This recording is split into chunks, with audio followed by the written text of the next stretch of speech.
Hey guys, welcome back to my channel, or welcome if you are new. My name is Ella, and in this video I'm going to be running through 5 ways you can use flashcards and how kind of to make them, like how to draw them, I suppose. Anyhow, you know what you're here for. We're here for this good old revision technique. And I have said this in some of my more specific how I revise videos, but they formed quite a big chunk of my revision. They were really helpful in terms of learning like quick facts or like equations or key words or vocab. Really, I could use them in almost every subject. So I'm going to show you how I use them. I'm going to use some subjects as examples, but pick and choose the techniques that you'd like to use and see if they can help you out. First way you can use flashcards is the bog standard question and answer. So this is an example. This is for my physics.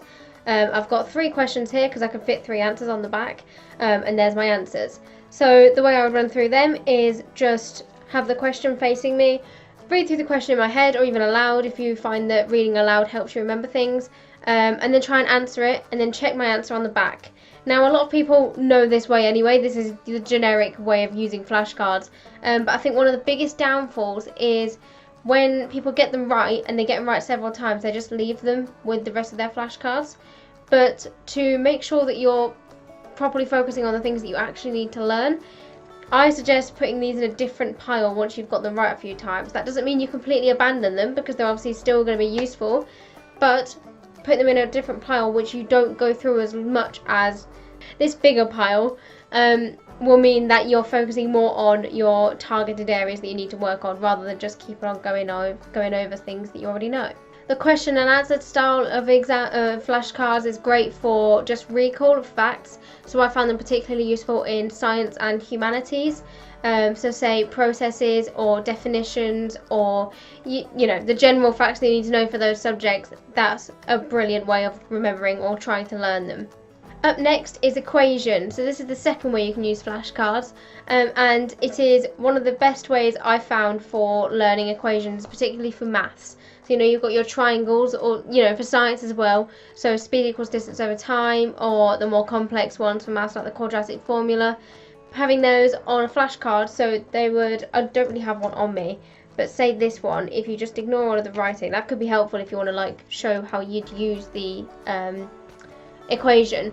But I would stick these around my room, and I've said this in my how I revise maths, but having this equation here means that when you obviously look at, or when you're just doing your daily tasks, then you're looking around your room. Say if you're revising, you're on a break, just look around your room and you've got your post-it notes or your flashcards there ready and waiting with a new equation for you to learn. How exciting is that? Third way you could use flashcards is for condensing notes. So you've got a page of notes. They might already be condensed from your textbook, but they're still pretty overwhelming to look at, because a whole page that you need to memorize is quite daunting. So what I did, and this works for, I use this particularly for core practicals in science, I put them all down, as in this is one core practical, this one is physics core practical 2, or in CP2, and this is the whole core practical. So yes, it's not in ridiculous detail, but it is what I needed to refresh myself of what that was. So it doesn't have like all the measurements or the pros and cons of certain methods, but that kind of stuff I personally found it easier to talk about, because generic kind of stuff can always work. So a measuring cylinder isn't very accurate because you're working by eye. I don't need to write that on all of my flashcards because I know it, but I didn't know the process. So here I've got a step-by-step of the core practical with a little diagram in the top, because I had space there. But that also works for, again, humanities. It's because obviously I did geography, so I'm pretty sure it worked for history as well. But geography, say like the formation of a hurricane, I could put that whole section of notes in my book, which was quite a large amount, put it all on one flashcard, and there we go. I don't need to go rummaging through books now to try and find it. Having your flashcards with your notes on instead of huge notebooks is also great if you're on the go. And you say if you've got a road trip and you just want to refresh your mind because you've got a mock in a couple of days, having your flashcards with you is going to be a lot easier to carry than a load of notebooks or a load of revision guides. Number 4 is diagram and theory. So again, I don't really have a example to show you. My flashcards are all in my brother's room, ready for him to use for GCSE.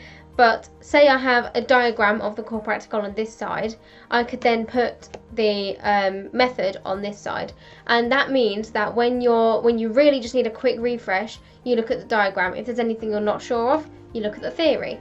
And that could also work for, again, humanities. I don't want to like put this out there as how to revise for history, but say you've got a load of events that you need to learn, right? Or you have like a sequence of events, and this could also work for geography case studies. Make a storyboard, and each picture symbolizes a different event, and then on the back describe what those pictures like mean. So explain what you've written, so that in a couple of months, if you're still going through this and all of a sudden you don't know what that stick man stands for, then you can go on the back and go, alright, yeah, it was Henry VIII. I don't know, I'm sorry, I didn't study history but that I knew that would help in geography case studies, because you could say, I know for me, I studied Hurricane Matthew, so like tracking the progress of the hurricane, each box could maybe be a country or something. I don't know, but use your imagination. Maybe it could be summarising the plot of a text in English, or summarising, again, a process in science. And the last method of using flashcards that I have for you is word banks. So I know that's not like, I don't know, maybe not a typical one, but I found it quite useful. For English creative writing, because I could maybe have a card that was words I could use for light.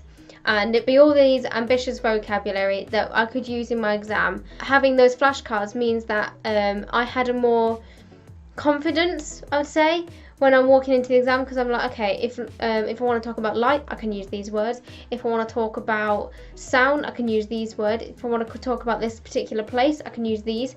And having those ambitious vocabulary ready means that in your exam you're not stressing about that, and you can focus on your actual story. That could also work for English literature, so quotes. Say a particular theme at the top of your flashcard, and then just a bunch of quotes from a particular text that you need to know. Or maybe an essay plan. I sometimes put my essay plans on flashcards. Again, it condenses them down and makes them a lot nicer to look at than huge pages in my notebook. For your foreign languages, it's brilliant for particular topics that you find difficult, or if you know you're going to be tested on one of 3 topics, so say school, friends and the environment, make a flashcard for each of those where you have like, maybe not the most basic vocabulary, because you probably already know that, so say I, or I want, or mum, dad. That's not going to help you, but maybe descriptive words that are quite unique, or particular phrases that you know that are going to get you higher marks. So those were my 5 ways that I used flashcards to revise for my GCSEs. So they weren't my only source of revision, but they definitely took up a good chunk of it. If you found them useful, then please give it a thumbs up and let me know in the comments below. I know that they're obviously different for different subjects, but hopefully you can use at least some of them to improve your revision. I wish you all the best. I know mocks are coming up, so if you've got mocks soon, then good luck, stay calm, and you'll do brilliantly. If you like this video, then please give it a thumbs up, I've already said that, and subscribe if you haven't already, and I will see you on Saturday. Bye!